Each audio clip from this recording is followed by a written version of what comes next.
നമ്മൾ പാഥേയം തുടങ്ങിയതിന്റെ ലക്ഷ്യം എന്താണെന്ന് ഞാൻ ഇതിനു മുമ്പിലത്തെ വീഡിയോയിൽ പറഞ്ഞിട്ടുണ്ട്. അതായത് 100% ജൈവികമായ രീതിയിൽ ഭക്ഷണം ഉണ്ടാക്കി വിതരണം ചെയ്യുക എന്നുള്ളൊരു നല്ല ലക്ഷ്യത്തോടു കൂടിയാണ് നമ്മൾ പാഥേയം തുടങ്ങിയത്. ആദ്യമൊക്കെ നമ്മൾ കർഷകരിൽ നിന്ന് നേരിട്ട് എടുക്കുകയായിരുന്നു. അപ്പൊ ഇപ്പൊ നമ്മൾ 100% ജൈവികമായ രീതിയിൽ നമുക്ക് തന്നെ ഉണ്ടാക്കി അത് വിതരണം ചെയ്യണം എന്നുള്ള ലക്ഷ്യത്തോടു കൂടിയാണ് ഇപ്പൊ നമ്മുടെ പുതിയ നിലമൊക്കെ നമ്മൾ ഒരുക്കി അതിന്റെ പ്രാരംഭ നടപടികൾ നടന്നുകൊണ്ടിരിക്കുകയാണ്.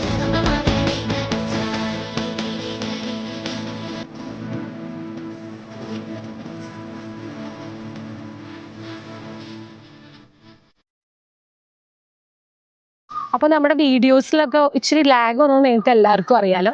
അതിനുള്ള ഉത്തരമാണ് ഈ കാണുന്നത്. നമ്മുടെ പുതിയ പ്രൊജക്റ്റാണ് 1000 തൈ പ്രൊജക്ട്. നമ്മുടെ റെസ്റ്റോറൻറ്റിലേക്ക് 100% ഓർഗാനിക് ആയിട്ടുള്ള ഫുഡ് കൊടുക്കണമെന്നുള്ള ലക്ഷ്യത്തോടെ നമ്മൾ സ്റ്റാർട്ട് ചെയ്തതാണ് നിങ്ങൾ ഈ കാണുന്ന നമ്മുടെ പുതിയ പ്രൊജക്ട്. കൂട്ടുകാരെ, നിങ്ങൾ തരുന്ന സപ്പോർട്ട് വളരെ വലുതാണ്. നമുക്ക് ഒരുപാട് ഓർഡറുകളാണ് നമുക്ക് പുറമേ നിന്ന് വരുന്നത്. അപ്പോൾ നിങ്ങൾക്ക് എന്തെങ്കിലും ഫുഡ് പ്രൊഡക്ട്സ് ആവശ്യമുണ്ടെങ്കിൽ ഞങ്ങൾക്ക് മെസ്സേജ് ചെയ്യുകയോ വിളിക്കുകയോ ചെയ്യാം. 100% ഓർഗാനിക് ആയിട്ടുള്ള രീതിയിലുള്ള പ്രൊഡക്റ്റുകളാണ് നമ്മൾ ഉണ്ടാക്കുന്നത്.